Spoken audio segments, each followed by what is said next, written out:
Salut à tous et bienvenue dans cette nouvelle vidéo. Aujourd'hui, je vais partager avec vous 7 questions à se poser pour activer sa conscience face au bégaiement. Si vous ne savez pas de quoi il s'agit, je vous invite à visionner ma vidéo sur ce sujet en cliquant sur le lien en description. Je m'appelle Cyril Dédio du blog investissezsurvous.fr avec lequel j'aide les personnes qui bégayent à se développer personnellement, à devenir capables de s'exprimer à l'oral, donc à devenir des orateurs. Je vous rappelle brièvement la raison pour laquelle il est important d'activer sa conscience pour faire face au bégaiement. Le but ici est d'éveiller votre conscience sur votre comportement et le fonctionnement de votre bégaiement. Car il y a des situations où vous bégayez, mais il existe aussi des situations de votre vie où vous ne bégayez pas, ou peu. Il s'agit donc de vous identifier, de vous attraper, de savoir comment vous êtes en réalité lorsque vous êtes surpris par votre bégaiement dans la vie de tous les jours. Car comment pouvez-vous agir et mettre en place des actions quotidiennes si vous ne savez pas comment vous fonctionnez? Comment fonctionne votre bégaiement et les émotions qui l'accompagnent? Voilà en quoi consiste l'activation de sa conscience des choses sur le bégaiement. Pour cela, il est nécessaire de se poser les bonnes questions pour savoir quelles actions mettre en place prochainement. Alors, la première question est la suivante: à quel moment bégayez-vous le plus? Est-ce que c'est lorsque l'on vous parle spontanément dans la rue ou dans un lieu public? Est-ce que c'est plus lorsque vous êtes fatigué par exemple, comme moi? Car moi, quand je suis assez fatigué, je dois employer plus d'énergie pour équilibrer ce qu'il faut en moi pour bien m'exprimer. Mais on verra ça dans une autre vidéo. Posez-vous les bonnes questions qui correspondent le mieux à votre situation. La deuxième question est la suivante: bégayez-vous en présence de personnes en particulier? Si oui, dans ce cas, avec qui? Est-ce avec une personne qui est en situation d'autorité, comme un membre de la famille, ou un supérieur hiérarchique, ou une personne qui pour vous, vous trouble de quelque manière que ce soit? Ou alors, est-ce que vous bégayez avec tout le monde sans distinction, c'est-à-dire avec n'importe qui et même lorsque vous êtes seul? Ce sont des questions intéressantes à se poser et que je me suis moi-même déjà posé auparavant.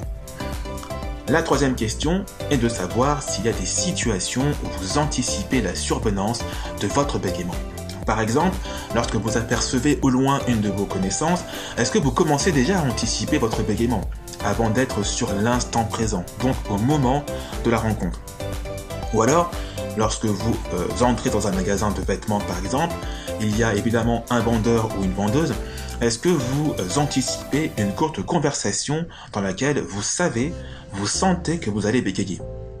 Essayez de répondre à ces questions pour savoir où vous en êtes, car anticiper dans son esprit un futur bégaiement, c'est selon moi un pré-bégaiement. C'est une préparation au bégaiement, c'est enclencher soi-même le bégaiement par peur de bégayer. Vous voyez un peu le cercle vicieux dans lequel on peut s'engager inconsciemment. C'est pourquoi il est important d'être conscient de ça. La quatrième question consiste à savoir quel est le message intérieur que vous dites à vous-même avant de prendre la parole. Par exemple, si soudainement dans la rue, on vous interpelle pour que vous aidiez une personne à trouver son chemin, est-ce que vous vous dites d'emblée que vous n'allez pas réussir à l'aider car vous bégayez, car le temps de réponse peut être long, ou alors tout simplement vous évitez cette personne qui sollicite votre aide? En gros, est-ce que vous véhiculez vous-même des informations négatives à votre cerveau sur ce que vous êtes capable ou non de faire? Car ces pensées intérieures influent directement sur votre comportement final. En effet, si vous vous dites que vous n'y arriverez pas, que c'est compliqué en gros, alors effectivement, vous n'y arriverez pas et ce sera toujours compliqué pour vous. En revanche, si votre message intérieur est positif et que vous faites l'action dictée par votre message intérieur, donc vous-même, alors vous adopterez un comportement différent et plus positif pour vous. Donc, faites l'effort de répondre à cette question pour en savoir un peu plus sur vous-même. Cinquième question: vous sentez-vous anxieux avant certaines situations?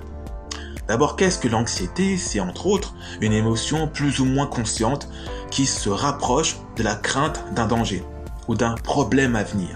C'est une émotion totalement normale chez toute personne, mais c'est son excessivité qui devient anormale. Et donc, dans quelle situation vous sentez-vous anxieux? Par exemple, est-ce que c'est lorsque vous devez prendre la parole face à un groupe restreint ou plus large, ou lorsque vous devez répondre à un inconnu qui vous adresse la parole, ou lorsque vous devez répondre au téléphone? Mettez des mots à votre situation personnelle. 6e question, est-ce que vous pensez à la peur de bégayer? Si oui, dans quelle situation? Est-ce que c'est lorsque vous avez été désigné pour parler à une personne, ou lorsque vous êtes à un entretien d'embauche, ou lorsque vous êtes en train de parler à une femme, en vue sans doute d'en apprendre davantage sur elle? Voilà, sachez relever ces petits moments qui pour l'instant semblent vous freiner, car plus tard, vous saurez quoi faire et je vous y aiderai personnellement. 7e et dernière question, quelle expression faciale et ou comportement physique employez-vous? Car lorsqu'on bégaye, on adopte presque par défaut un certain comportement.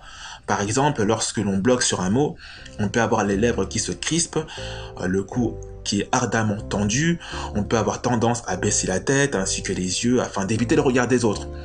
Donc on peut avoir divers éléments qui peuvent nous empêcher de nous exprimer à l'oral. Et donc, ce sont ces différents éléments qui peuvent traduire un manque de confort à la prise de parole, que vous ignorez peut-être.